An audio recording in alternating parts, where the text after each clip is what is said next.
Seated. We also.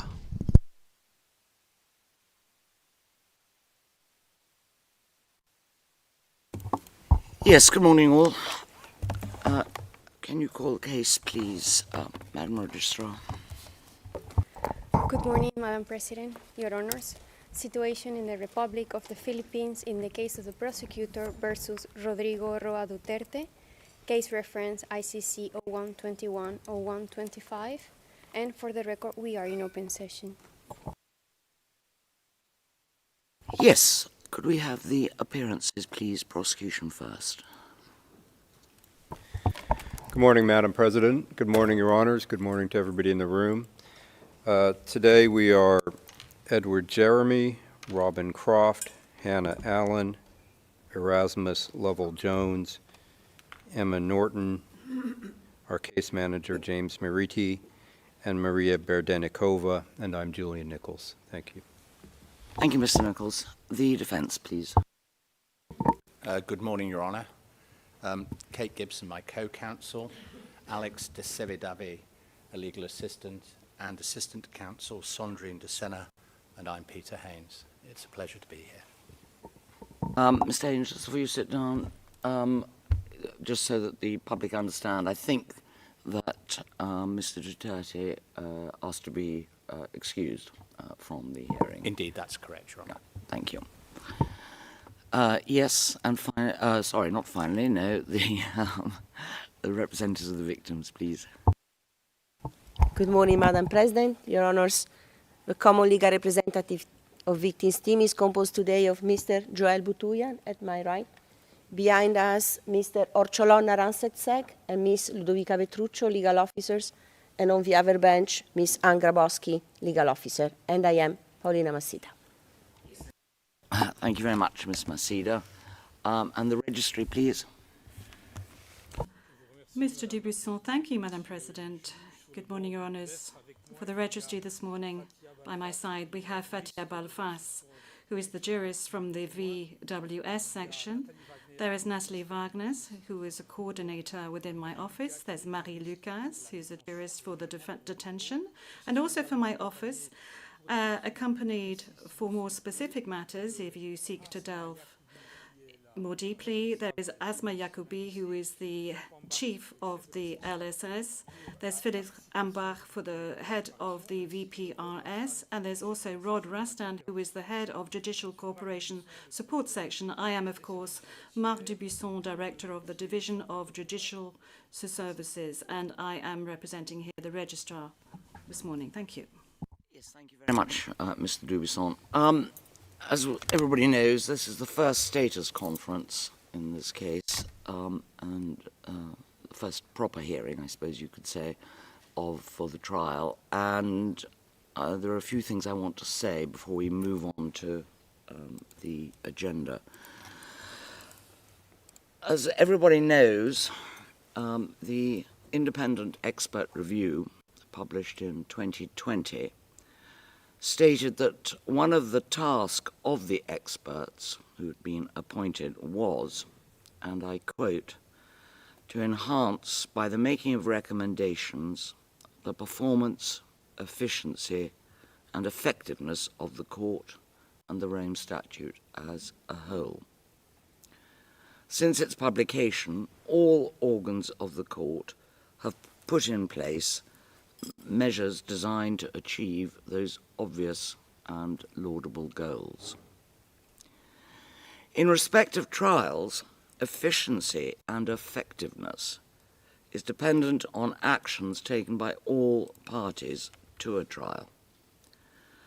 The prosecution, the defense, the victims' representatives, the registry, and last but not least, of course, the judges. It depends on them, all of them, cooperating procedurally. Such cooperation does not in any way affect the fairness of a trial, nor the onus on the prosecution to prove its case, nor does it encroach on the rights of the accused. It is a truism, but one which bears repetition, to state that the overriding objectives of a criminal trial, for judges in particular, are, first, the acquittal of the innocent and the conviction of the guilty.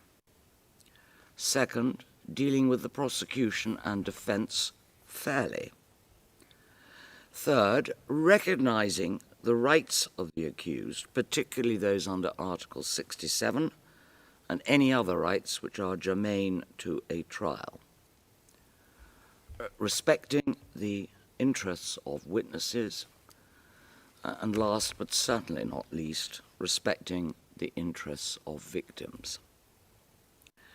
In order to achieve efficiency and expedition of a trial, there must be, amongst other matters, first, an early identification of the real issues in the case, and I emphasize that and will return to it later in this status conference. Proper use of agreed fact between parties. Presentation of evidence, whether disputed or not, must take place in the shortest and clearest way. That is particularly important in this trial. Avoidance of unnecessary and lengthy legal arguments. We encourage the participants to cooperate in these goals and generally between themselves.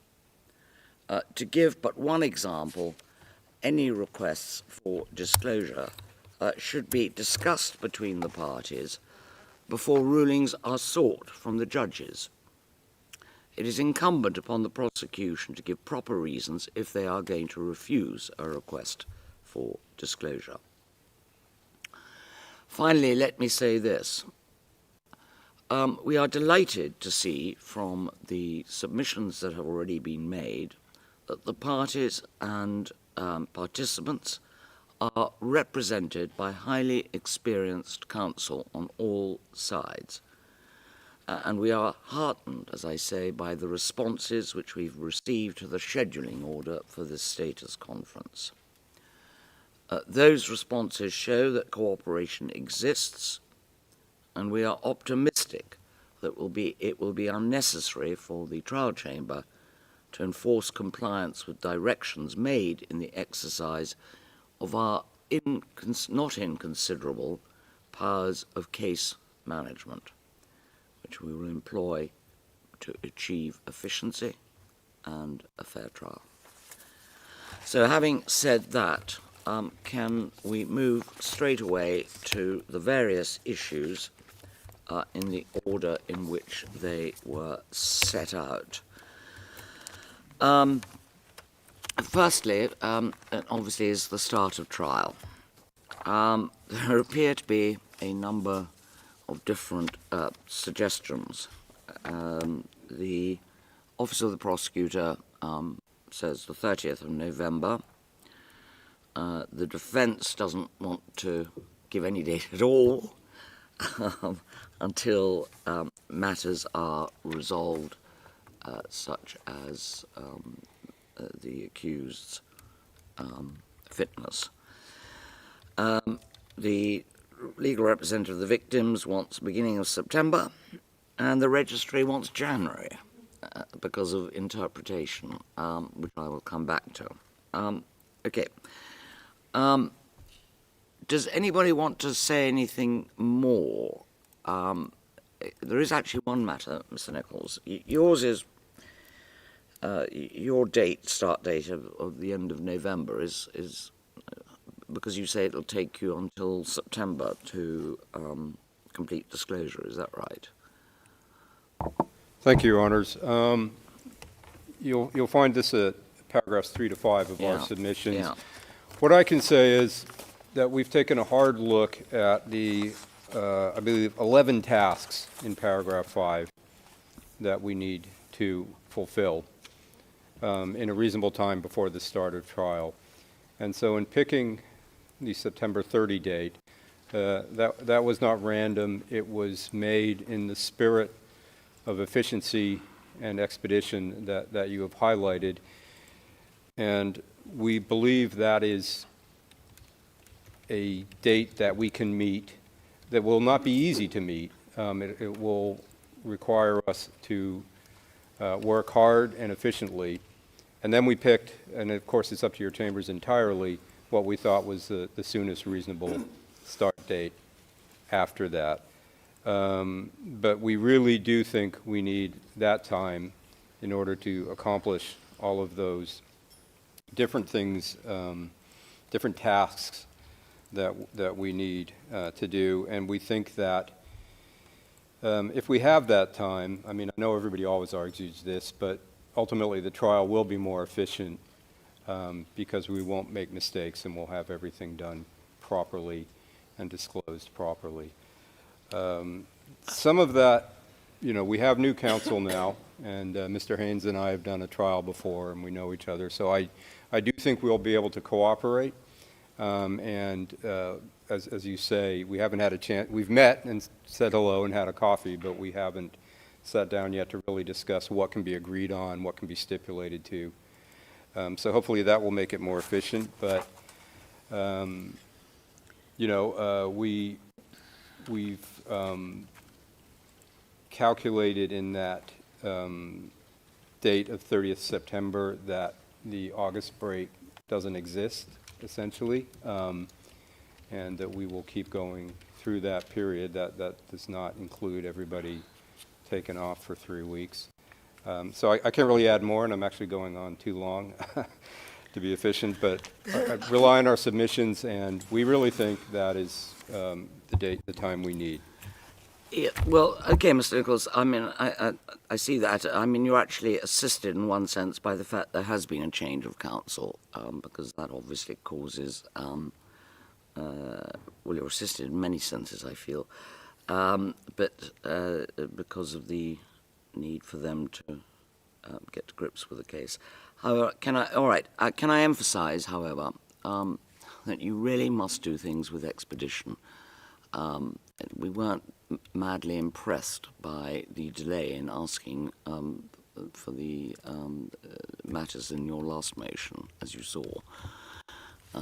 So we'd like you to get on with it. All right, Mr. Haynes. Could I make just one additional point? I'm sorry, just that with this schedule we proposed, other than one case, it would be the fastest from confirmation to trial. I know that doesn't mean that those other cases, that should be the measure, but we were thinking in terms of making this as quickly as we could, and I will, you're correct, of course, about the motion you referred to, and I can address that later.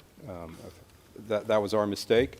We own that. There was a miscommunication where we believed that those items were not in custody, but I will address that if you wish later. Well, no, I think we've given you the warning, so that'll do. Mr. Haynes, is there anything you want to add or say? I appreciate. Yes, I think what's important for us is that whatever trial date Your Honour fixes upon, you do not, as it were, concertina the gap between that date and the end of disclosure, which has traditionally been no less than 3 months. And so if the prosecution's aspirations are to conclude that and its other tasks by the end of September, then that would mitigate in favour of a start date in the middle of the Christmas vacation, the 30th of December, which would be 3 months later, which has a certain synergy with the other ball in the air, which is the interpretation, which doesn't appear to be ready until January. So that would all tend to suggest that the start of the trial could not be this year. We will be ready for whenever you want it to start, but our anxiety is that that should not be a date which leaves us with perhaps 1 or 2 months after the end of prosecution disclosure. It should be a minimum of 3. Yeah, but there are pressing reasons which mandate that we really should start this trial as soon as possible, which is basically the health of your lay client. And I appreciate the interpretation, for I'm going to come to that in a moment. But all right, Mr. Haynes, I've got your non-submissions. Well, for the avoidance of being unclear, if the start date is going to be this year, then Mr. Nichols and his team are going to have to do a little better. Yes, we'll come to that. Right. Yes, Ms. Masida, your submissions are it should start as soon as possible. I've got that. Thank you, Madam President. 30 seconds of your time. I don't have to stress the obvious here. Victims would like this trial to start tomorrow. That's as simple as such. However, after the submission of the parties, we had further consultation with our clients. They are amenable to start this trial. 30th of November seems to them at the moment still a reasonable period of time. January 2027, no. For them it's too long. And going to what my learned colleague was saying, well, we can start the trial already in November and hear witnesses who can speak English. This will allow to start and continue the trial and solve the issue of interpretation starting in January 2027. Thank you very much.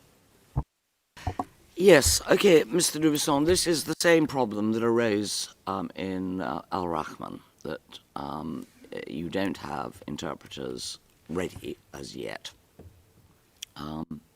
to deal with the two languages that are apparently going to be spoken by some of the witnesses. However, as we did in Al Rahman, and as Ms. Masida has pointed out, it is possible to start the trial with witnesses who only speak English. And my understanding is that it's not as complicated as finding interpreters as it was in the Al Rahman trial in a language that was only spoken in a small part of Sudan. Because presumably, as court proceedings in the Philippines are all in English, there must be interpreters there, and equally field interpreters who can be trained more speedily, I would have thought, than was possible in the Al Rahman trial. Mr. Dubuisson, thank you, Madam President. Yes, I take note of what you've just clarified, in addition to what my colleague Ms. Masida just said. Indeed, there are a number of items we need to look at here. Who are we interpreting for specifically? We're interpreting for the witnesses. Today we have a number of witnesses for which we know that they will testify in English. We have been warned that there are some witnesses that will be speaking in two other languages of the Philippines. So we need to find, if possible, interpreters who could speak these two languages. That's very important for us. To date, we do not have knowledge of who these witnesses are.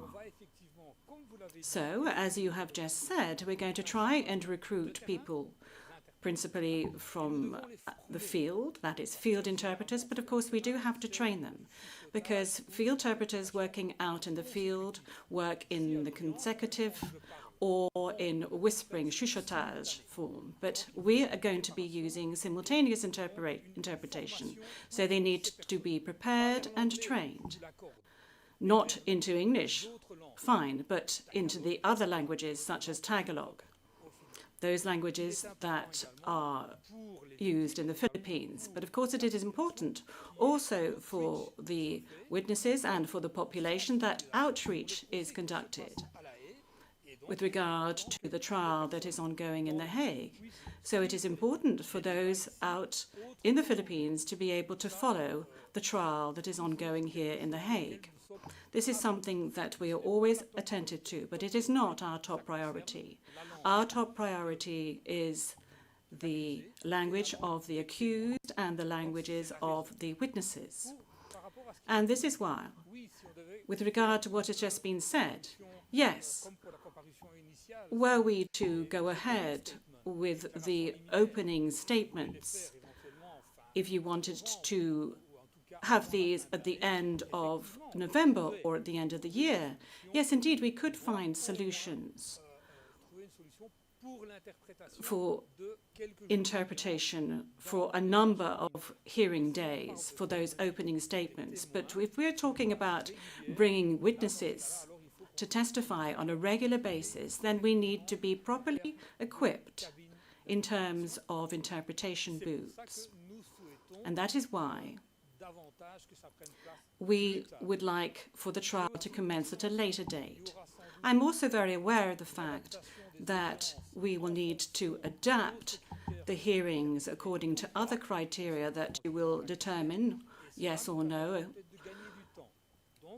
to do with the accused, and this will enable us to save time. So, for example, if we have shorter hearings, we would maybe be able to improve the training terms and time, but that would only apply to maybe a month or a month and a half in terms of time. So for us, it would be better to start after a 6-month period, that is to say 6 months after today. Yes, thank you, Mr. Dubuisson. Well, as I say, we're going to consider all these matters. We'll give the date that we propose to start at the end of the status conference orally, and we've heard all the submissions. All right. Can we move then, please, to the next item on the agenda, unless there's anything anybody else wants to say? No. And that's the number of witnesses. The prosecution, Mr. Nichols, it's paragraph 6, thinks that you want to, the prosecution intends to call 60 to 70 witnesses, including approximately 31 insider witnesses. Is that right?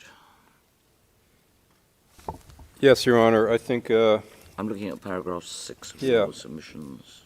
Yes, I think we can rely on our submissions for this question, unless you have any other follow-up. No. Yes. Well, only this while we're on the topic of witnesses. We'll set the number of hours at a later stage, but and can I say to all parties, we will do the same as I think most trials do now, and that is you'll just be given an overall figure as opposed to timing for every witness. But there is one thing. What emerged as a problem in the last trial of Al-Rahman was the fact that witnesses to the same incident were called months apart, as a result of which discrepancies and things which could have been resolved had they been spotted were not spotted.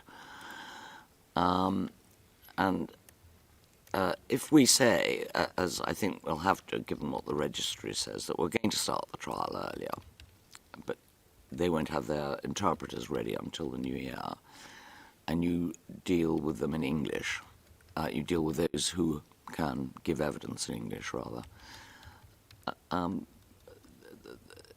What we would all still like is for you to try and call all the witnesses to the same incident consecutively. It makes life very difficult afterwards. Is that something that will? Well, I don't expect you to answer that straight away, but I think it's something we'd like you to consider.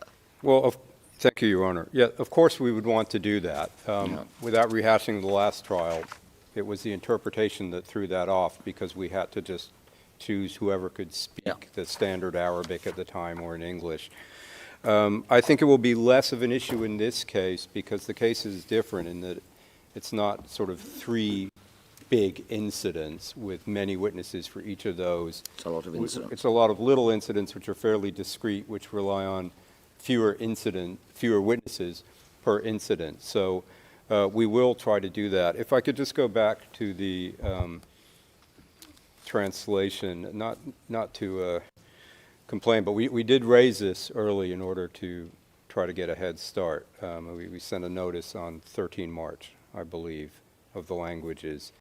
My understanding is that nothing can happen until after the confirmation decision, but I just wonder if it can be speeded up, because 6 months is a long time, not just for the courtroom presentation, but some of the feedback that we received that my friends representing the victims would know better is that, as Mr. Dubuisson said, there's a lot of interest in this case in the Philippines, and having it not broadcast, I know that's not the main point, and we don't always do that, but it'd be much, much better for the population and the victims and people interested in this case if it could be broadcast in Tagalog or the other languages. So if we start with all English-speaking witnesses, that will require us to jump around a bit, although we will try to keep it as coherent and focused as possible on the particular incidents. But it means at the start of the trial that some people won't be able to follow as well as they should, and that would be a shame. That would be, I think, part of what we try to do here is make this accessible to the population for the situation in question. So if there's any way to speed that up, that would be excellent. Yes, well, as I said to Mr. Dubuisson, my understanding is that the court system in the Philippines operates in English, and if there is real interpret, I may say I was quite surprised. I rather was under the impression, and have been told by people who come from the Philippines, that most people there did speak English, but I'm told that's, what you all tell me, that's wrong. But certainly the court system must therefore have ready and trained simultaneous interpreters. Yes, Your Honor. I have to say it was not something we had foreseen until we heard after the confirmation hearing and got this feedback. But it's also likely that some of the population from which a lot of the victims in this case were drawn do not speak English. It may be that most people do, but I again defer to my friends, but that some of the poorer community where many of the victims are from do not have a good command. Yes, all right. There's one other thing. I mean, it will be specified in the conduct of proceedings, but I note that a lot of these, the witness evidence is in the form of suspect interviews. Right. Can I make it clear straight away, as I say, it'll appear in the conduct of proceedings, where there are lengthy interviews which wander all over the place in terms of topics and whatever.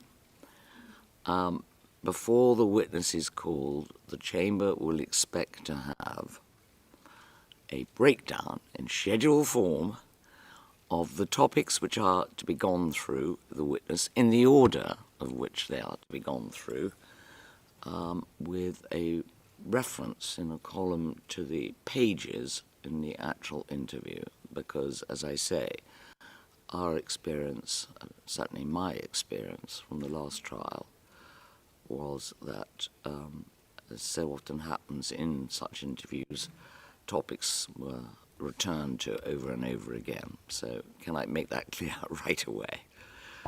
Absolutely, Your Honor. We expected that. We've discussed how to do that best, and we plan to do that. I would say that affects, in the most part, 5 witnesses especially. And so we intend to provide very detailed summaries, and we'll put them in the format that the court, we will create those schedules, and we will also take care with the summaries for those insiders with lengthy transcripts. Right. And the last thing is, and I think that's a general comment, it really is incumbent, as I say, in particular because of this case, because of the health of the accused, that the evidence is kept to the minimum possible, and the chamber would not expect to hear from witnesses all saying the same thing. And I know Mr. Haynes objects to it, and I'll come back to that, but we'd expect as much use of Rule 68.3 and 68.2b, I think it is, as possible. Yes, we would plan that. That is something I was going to address. Yeah, We would like to, I mean, the experience of the last trials, it seemed to work well. I think the jurisprudence, I won't go into it now to check, is so there is no unfairness whatsoever in using 68.3. It's available to both parties. It makes things more efficient in every way, and we intend to use it. In terms of the length and how much the witnesses need to testify, I think that may be something where we can cut that down. Some of these facts may not be in dispute about a particular murder.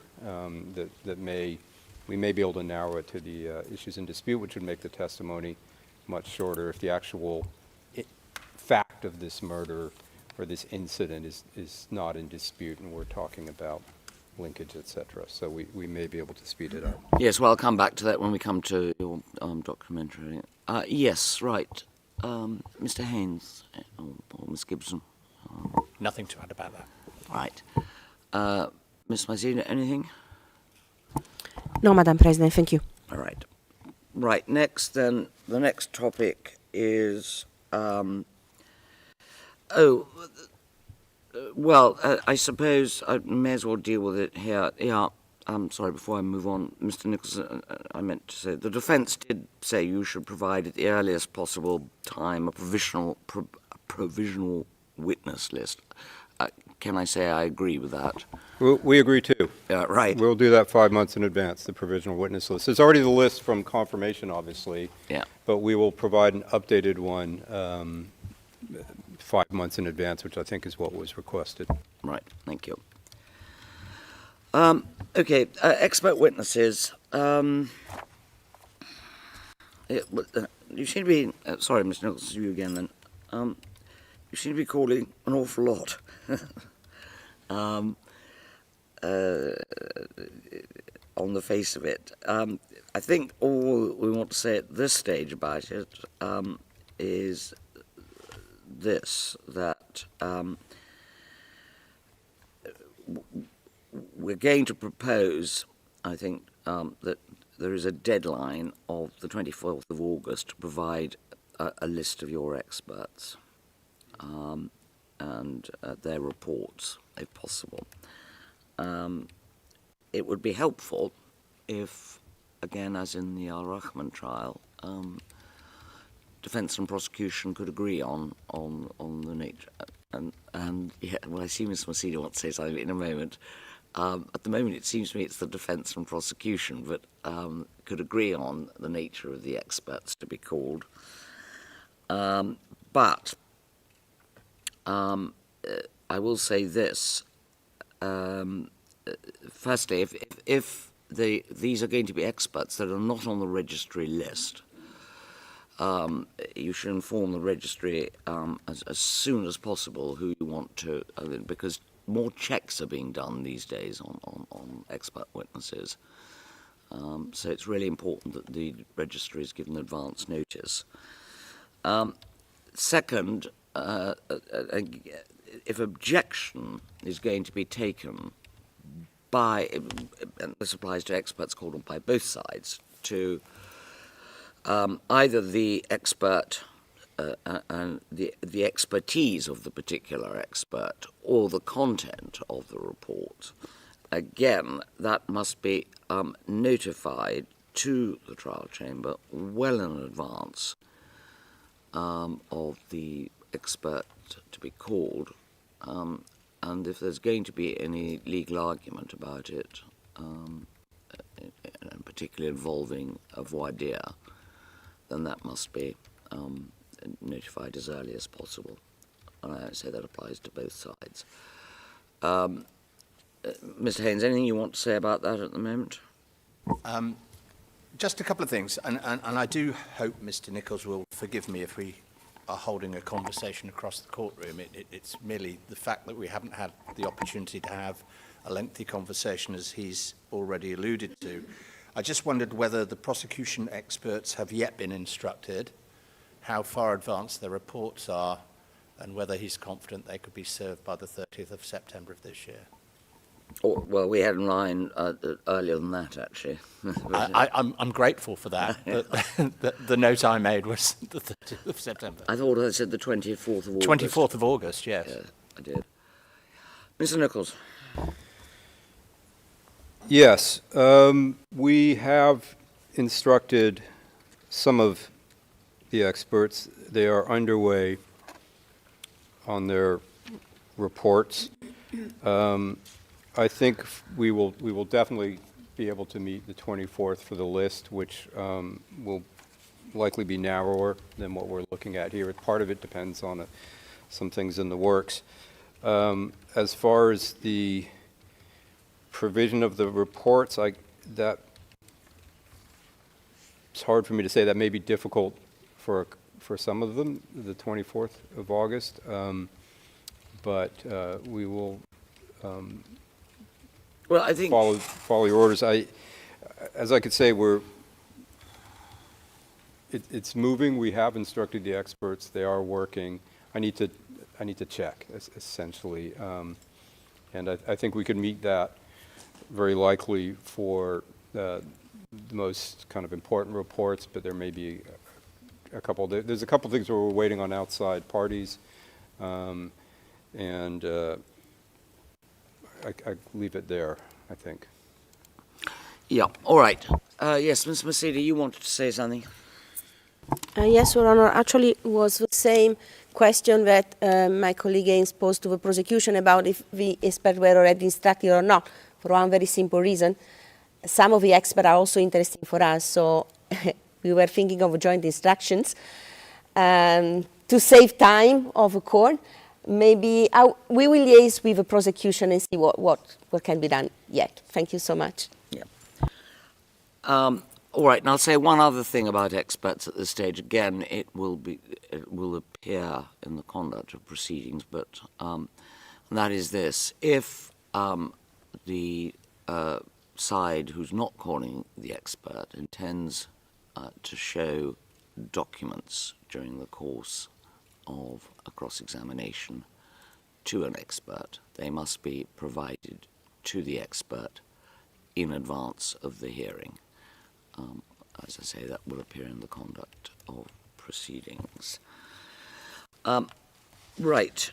The next item, is anybody want to say anything else on that? Does the registrar, Mr. Dubuisson, want to say anything about experts, other than, obviously, early notification? Mr. Dubuisson, as you indicated, and rightly so, we currently have a vetting system which is much more advanced to circumvent any problems. So it would be worthwhile to be informed of experts ahead of time, so that through these three ways of vetting an individual, we can get from A to B. Thank you. Yes.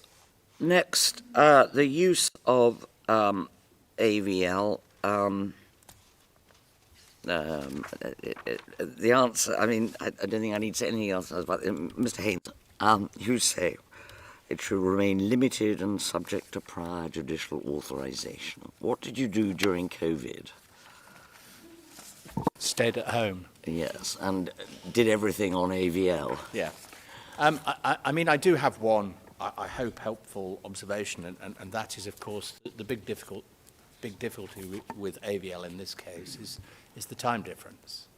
Yes. Ever since the 15th of May, my phone pings regularly from 4 o'clock in the morning onwards, and you can't get anybody after 4 o'clock in the afternoon. And I think it's going to apply both to those who appear on a video screen and those who are brought here, who are going to need, I think, a couple of days acclimatization to the new time zone they're in. So I think that is going to be a practical problem with AVL in terms of hearing people who are on the other side of the world. Please don't pay too much attention to what appears in the submission document. You will notice its proximity to the date of my assignment. Yes. Can I say that I agree with. I mean, that is. I was going to raise that anyhow, Mr. Nichols. It's going to be really difficult if they are testifying from the Philippines, because we'll be sitting at something like 6 in the morning, won't we? We'll have to work that out, Your Honor. In my last job before here, there were sometimes video links that, well, I was present, and it started late at night in the other jurisdiction. We're cognizant of that, and we will only apply for video link when it's impossible to get the person here. It will be as limited as we can make it, because we would rather they be here. There may be some witnesses who just can't for different reasons. Yeah. All right. Well, as I say, I don't think there's anything else that needs to be said about that. You don't need judicial authorization. You can, subject to the timings, you can just make that arrangement. Other documentary evidence is the next item. Yes. Now, let me just go through that. You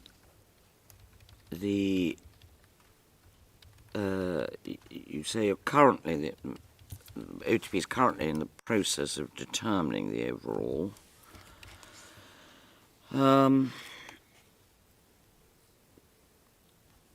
Yes, you've got 619 items. Wait a minute, notice this paragraph 13. Oh yes, it's it's the speeches. That's right. I want to query with you. 197 speeches seems to me, on the face of it, and without, it's probably not the right word, but it seems to me too much, particularly if they all say the same thing. And I think you need to consider fairly carefully whether you need all 197. We're definitely not going to intend to play all those in court. We'll go through them. These are that will be narrowed. That was, I believe, meant, and Mr. Jeremy may need to help me here in a minute, but that was meant. That's sort of the universe at the moment, and they're sort of. We will make careful selections. We don't intend to introduce, I'm sure, all 197 of those. Right. Now, the point which is made in the defense submissions is this question of whether documents need to be submitted,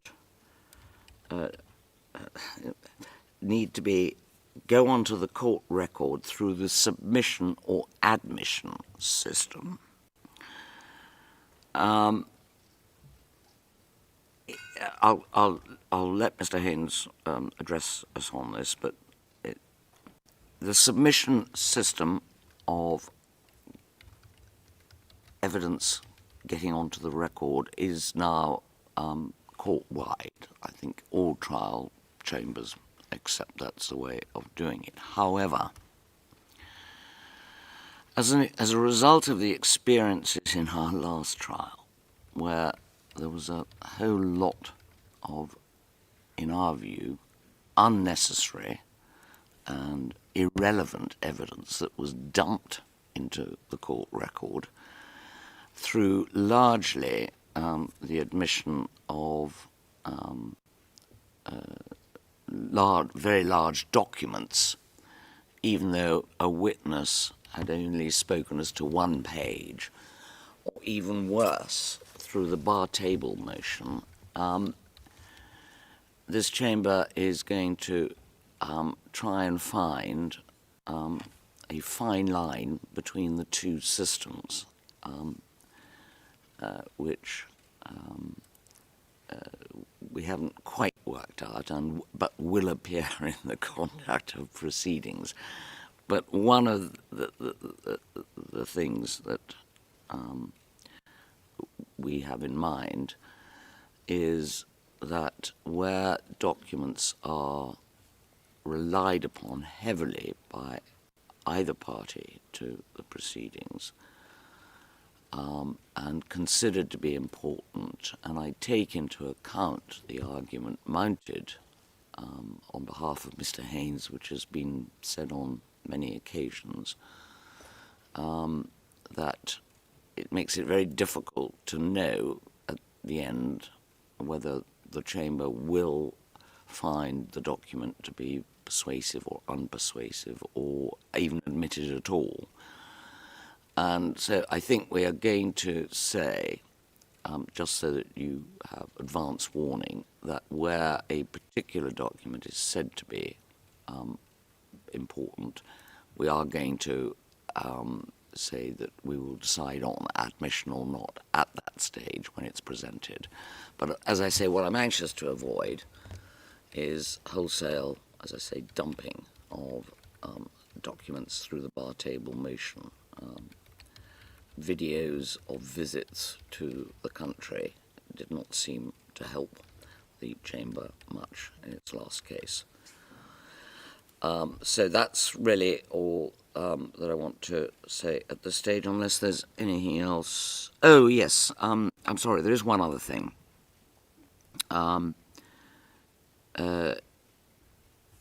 If you're going to want to introduce evidence from open sources, which includes Facebook or any other social media platforms,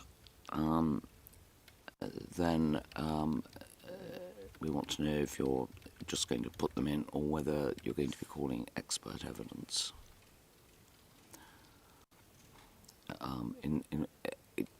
When I say open source, I mean material that is not directly attributable to a witness or anybody who can speak about it. Okay, that's understood. We'll, Yeah. we'll look at that. Yeah. Thank you. Yes, Mr. Haynes, anything you want to say? No, thank you, Your Honour. Right. Ms. Masida, anything you want to say? No, thank you. All right. I take it the registry has no observations on this. All right. Well, Rule 68 we've more or less dealt with. I think I think we'll leave it to the parties to see what agreement can be reached on 68. As I say, and as Mr. Nichols says, it's quite a 68.3 is quite a good way of getting the evidence in.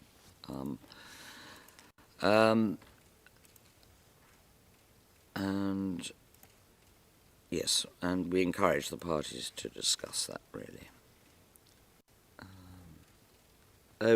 Well, I suppose the only thing, Mr. Nichols, would you be using Rule 68.3 for any of the Article 55 witnesses, or trying to?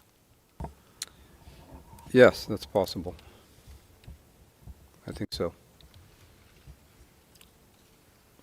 Yeah. All right. Well, I think we'll see where we get to that. Mr. Haynes, I don't expect any submissions on that at the moment. Agreed facts. Next. Happy to see that everybody is going to talk about this still.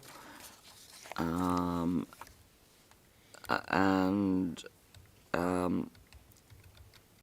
only... we encourage, as I've already said, we really encourage agreed facts. There must be quite a lot in this case because it's a matter of public record what the accused said or did, or in some stages, in some senses. The only question, I see that, Ms. Masida, you submit that the legal representative of victims should have a say on this.